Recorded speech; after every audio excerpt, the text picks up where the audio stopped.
Again, elsewhere around the association, outside of the playoffs, for a handful of teams, 14 of the 30 in the NBA, they are focused on the future. A lot of people focused on one guy.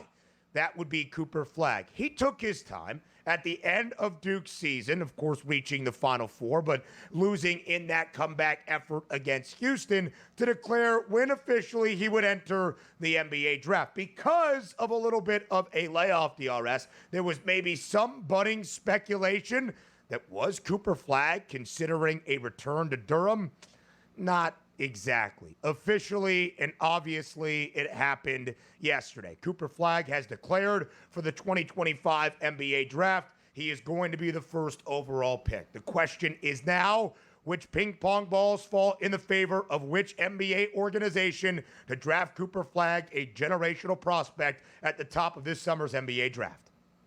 And you know what's interesting about this, too? Because what took him so long at this point? You have to understand how talented and how good Cooper Flagg is, and the amount of money, regardless of leaving college next year, he will accumulate through his 15 to 20-year NBA career, let's just say. Yeah. But also, some of these guys generally just say, you know what? The money will be there. You got to get there quicker. You got to get there quicker to get to that second contract. This is the way things work. They take a step back and say, well, I'm really enjoying this. Like, love my head coach. Love the coaching staff. The Duke community is so much fun. Like, all my roommates, like, I might want to come back for one more year because it's unfinished business. You could also argue that he's saying, you know what? I might feel like I let down the Duke, brotherhood, as we like to say.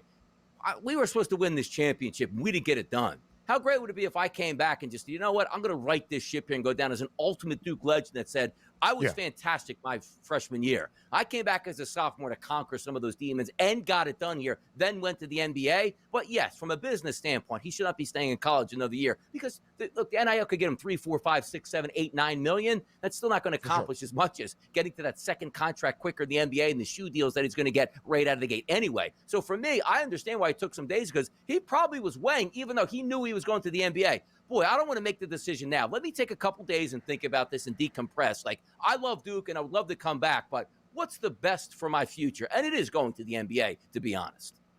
Again, there was some conversation, but the reality of that ever happening was zero. There was some conversation during the college basketball season after Cooper Flagg said, man, I love Duke. I would love to be back for another year. People are like, oh my God, he's coming back. It's like, no, he's just happy where he is, and he is playing good basketball for a generational team.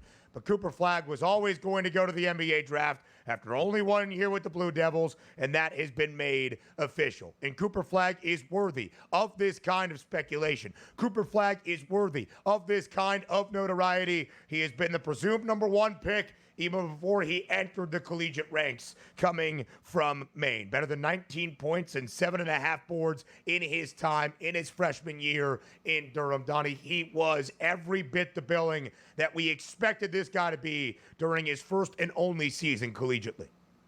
I mean, a white kid from Maine at 17 years old, cooking NBA talent. Like, the best of the NBA. Like, everything about him doesn't make sense. Like, to be this talented and hold up to those expectations. I just wish he was able to win that championship and say, you know what? I was one of the best players ever. Like, we talk about, Syracuse and Carmelo Anthony. Like, he might have been viewed a little bit differently had he not won his freshman year. But this guy came on campus, won a national championship for the Cuse and moved on. And everybody's like, man, that's the way you do it. Like, I'm sure Cooper Flagg looks back and says, in 15 years, loved my time at Duke, but man, it would have been nice to complete that journey and put a ring on my finger and just go down as one of the best. And now, granted, he is one of the best ever to play at Duke, but back in the day where he got 2, 3, 4, sometimes a redshirt freshman 5th year in NCAA college basketball to put up all those statistics, he didn't do that. He had one chance to get that ring and couldn't do it. But everything about Cooper Flagg has been amazing for the past 2 to 3 years, and good luck in the NBA, and I'm sure he'll do quite fine.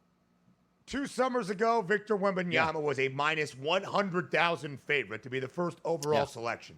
Cooper Flagg is going to have a similar price. So the question is not, does Cooper Flagg go number 1 overall, but which team is drafting first overall? NBA draft lottery in just about 3 weeks. May 12th, the teams that finish with the 14% chance, the best opportunity to do so. The Hornets, the Wizards, the Jazz.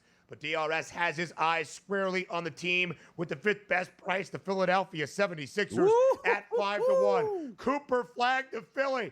Could it possibly happen, Donnie? Yeah, look, real quick, put that graphic back up here. I need it up here for a second. If we're talking about the NBA and we love Luka in LA, the Jazz get out of town. They should be a collapsed franchise. The Wizards, the worst franchise in NBA history. The Hornets, absolutely horrendous from the Jordan era. The Pelicans are meaningless. Then you get to the Sixers, and the Nets are meaningless. There's one team there that has an actual history in the NBA. It's the Sixers. They need Cooper Flagg. They deserve Cooper Flagg. Weighted ping pong balls. Hour 2 up next.